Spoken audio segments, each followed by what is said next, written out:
ഹരിയാന നിയമസഭാ തിരഞ്ഞെടുപ്പുമായി ബന്ധപ്പെട്ട സീറ്റ് വിഭജനത്തിൽ കോൺഗ്രസ് നേതൃത്വത്തെ പ്രതിക്കൂട്ടിലാക്കി ഗുരുതരമായ കോഴ ആരോപണവുമായി മഹിളാ കോൺഗ്രസ് നേതാവിന്റെ ഭർത്താവ്. AICC general secretary KC Venugopal, Kodikunnil Suresh MP എന്നിവർക്കെതിരെയാണ് മഹിളാ കോൺഗ്രസ് മുൻ ജനറൽ സെക്രട്ടറിയുടെ ഭർത്താവ് ഗൗരവ് കുമാർ ആരോപണം കടുപ്പിച്ചിരിക്കുന്നത്.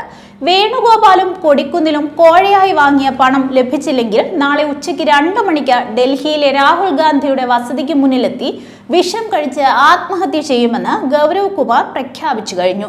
ഇതിന് സാക്ഷികളാകാൻ മാധ്യമപ്രവർത്തകരെയും അദ്ദേഹം ക്ഷണിച്ചിട്ടുണ്ട്. ഹരിയാനയിലെ ബാവൽ മണ്ഡലം വാഗ്ദാനം ചെയ്ത് നേതാക്കൾ 7 കോടി രൂപ തട്ടിയെടുത്തെന്നാണ് പരാതി. ഇതിൽ കൊടിക്കുന്നിൽ സുരേഷുമായി നടത്തിയ വാട്സാപ്പ് ചാറ്റുകളും ബാങ്ക് അക്കൗണ്ട് വിവരങ്ങളും ഡിജിറ്റൽ തെളിവുകളായി ഗൗരവ് ഡൽഹി പോലീസിന് കൈമാറി.